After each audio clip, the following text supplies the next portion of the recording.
Sir చెప్పండి, MEO పోస్టులను వెంటనే అప్గ్రేడ్ చేయాలని చెప్పేసి ఈ రోజు పెద్ద ఎత్తున ధర్నా చౌక్ లో ధర్నా చేస్తున్న పరిస్థితి కనిపిస్తుంది. అసలు ప్రధాన డిమాండ్లు ఏంటి, ఏం కోరుతాం? తెలంగాణ రాష్ట్రంలో 2003లో డిప్యూటీఓ పోస్టులు ఇచ్చిండ్రు. అప్పటి నుంచి ఈ రోజు వరకు 23 సంవత్సరాల తర్వాత కూడా డిప్యూటీఓ పోస్టులు ఇవ్వలేదు. మనకి తెలంగాణ విద్యారంగంలో ప్రమోషన్లు లేక సూపర్వైజరీ పోస్టులు అంటే ఎంఈఓలు కానీ డిప్యూటీఓలు కానీ డిఓలు కూడా లేదు. చాలా మంది ఏమనుకుంటారంటే డిఓలు ఉన్నారనుకుంటారు.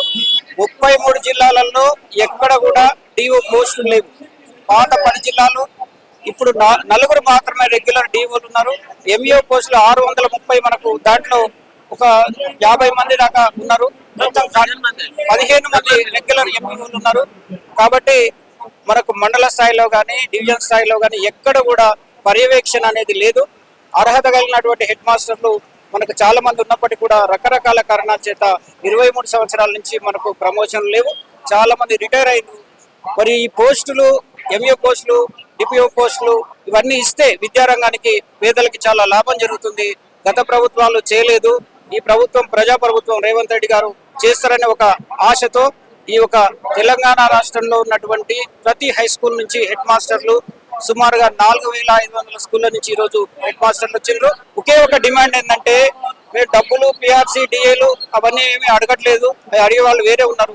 విద్యారంగంలో పిల్లలకి సరి అయిన బోధన జరుగుతుందా లేదా, పాఠశాలలు ఏ విధంగా ఉన్నాయని పర్యవేక్షించే అధికారులు లేకపోతే విద్యారంగం తీవ్రంగా నష్టపోతుంది.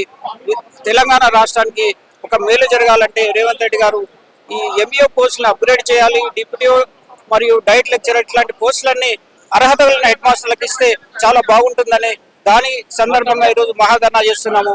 టీఎస్జీహెచ్ఎంఏ రాష్ట్ర శాఖ ఈ ధర్నా కార్యక్రమాన్ని నిర్వహిస్తుంది. విద్యాశాఖలో ప్రమోషన్లు కల్పిస్తే విద్యా వ్యవస్థలో ఎలాంటి మార్పులు వస్తాయి అంటే, ఇప్పుడు ముఖ్యంగా మనకు మండలంలో ఒక ఎంఈఓ అనే పోస్ట్ ఉంటుంది.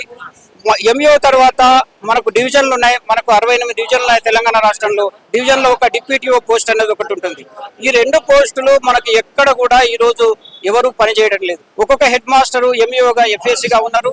వాళ్ళు కాంప్లెక్స్ హెడ్ మాస్టర్గా ఉన్నారు. ఈ విధంగా ఉండడం వల్ల ప్రాథమిక పాఠశాలలో కానీ ఉన్నత పాఠశాలలో కానీ ఏం జరుగుతుందో పర్యవేక్షణ చేసే అధికారులు లేరు. ఈ విద్యారంగంలో పర్యవేక్షణ అనేది చాలా ముఖ్యమైనది. బోధనతో పాటుగా పర్యవేక్షణ లోపించడం వల్ల మనకు చాలా రకాల ఇబ్బందులు ఉన్నాయి. ఇది పనిచేసే వాళ్ళు కూడా ఎఫ్ఏసీలుగా 23 సంవత్సరాలుగా చాలా ఇబ్బందుల్లో ఉన్నారు. ప్రమోషన్లు ఇస్తే వీళ్ళు ఇంకా బాగా, ఎందుకంటే అన్ని డిపార్ట్మెంట్లో ప్రమోషన్లు ఉన్నాయి. విద్యారంగంలో కూడా ఇస్తే వ్యక్తులకు లాభం జరుగుతుంది, మన వ్యవస్థకు లాభం జరుగుతుంది అనేది ఒక ప్రధాన డిమాండ్తో మనం ఈ అప్గ్రేడ్ చేయాలని కోరుతున్నాం. సార్ చెప్పండి, ఎంఈఓ పోస్టులను వెంటనే అప్గ్రేడ్ చేయాలని చెప్పేసి కూడా ఈ రోజు పెద్ద ఎత్తున ఉపాధ్యాయులందరూ కలిసి ధర్నా చౌక్ లో ధర్నాకు దిగిన పరిస్థితి కనిపిస్తుంది. ఏం చెప్తారు సార్? ఎంఈఓ పోస్ట్ ఒకటి కాదు, డిప్యూటీ డిఓ పోస్టులు ఉన్నాయి, డిఓ పోస్టులు ఉన్నాయి, ఎంఈఓ పోస్టులు ఉన్నాయి. తర్వాత మిగతా డిపార్ట్మెంట్లో కూడా చాలా పోస్టులు ఉన్నాయి. చాలా దురదృష్టకరమైన విషయం ఏంటంటే 20 years నుంచి హెచ్ఎంస్ ఒకటే పొజిషన్లో 20 సంవత్సరాల నుంచి పనిచేస్తారు. గవర్నమెంట్ ఆఫ్ ఇండియాలో కానీ ఏ కంట్రీలో కానీ తెలంగాణలో ఒక్క దగ్గర ఇక్కడ ఈ పరిస్థితి ఉంది. ఈ పరిస్థితి ఇమ్మీడియట్గా రెక్టిఫై చేయాలి.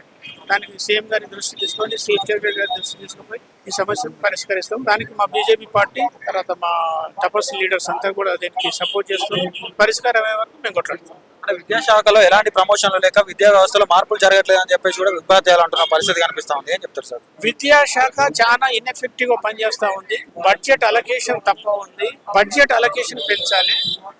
తర్వాత ఈ అడ్మినిస్ట్రేషన్ రిఫార్మ్స్ తీసుకురావాలి. తీసుకొచ్చి అప్పుడు పిఆర్సీ ఇవ్వాలి.